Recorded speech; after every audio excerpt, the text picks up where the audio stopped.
कधीच नाही चुकणार तुमचे फेवरेट टीव्ही शोज झी5 सोबत, तेही एकदम फ्री।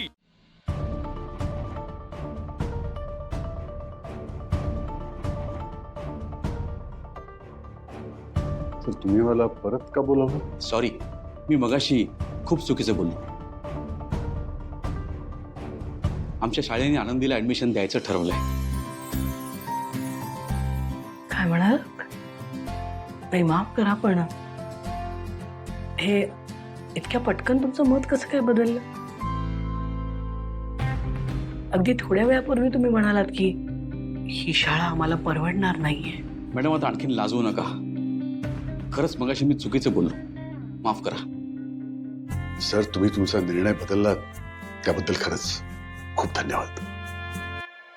पण एक गोष्ट मी स्पष्ट करू इच्छितो, तुमच्या शाळेची फी 1.5 लाख रुपये मला एकरकमी नाही देता येणार।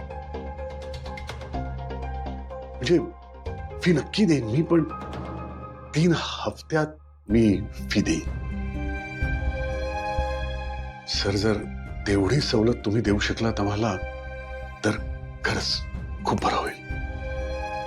अहो साहेब, तुम्हाला फी भरायची अजिबात गरज नाही।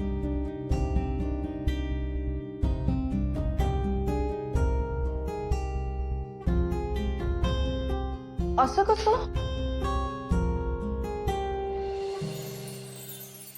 तुम्ही गेल्यावर मी आमच्या चेअरमन साहेबांशी बोललो आणि मग त्यांच्याशी बोलताना ओघाओघा तुमच्या मुलीबद्दल सांगितलं। तेव्हाच ते म्हणाले की आपण आनंदीला मोफत ऍडमिशन देऊ शकतो।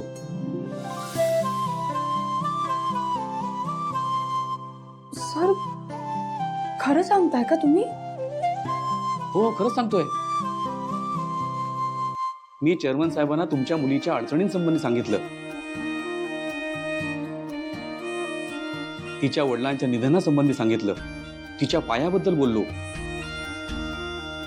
आणि चेअरमन साहेब लगेच म्हणाले अशा मुलांना आपण सवलत देऊ शकतो। मॅनेजमेंटमध्ये तशा स्कीम्स आहेत आणि त्या स्कीम मधूनच हिला मोफत ऍडमिशन मिळू शकेल।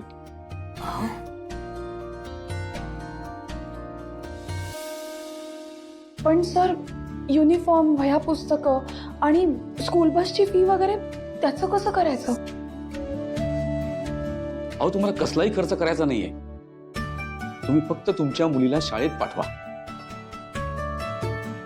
आनंदी येणार ना शाळेत? हो। Thank you sir, thank you so much. खूप खूप आभार। धन्यवाद। अहो, काय करताय? आभार मानायची खरंच गरज नाही। तुमच्या मुलीला तेवढं फक्त शाळेत पाठवा।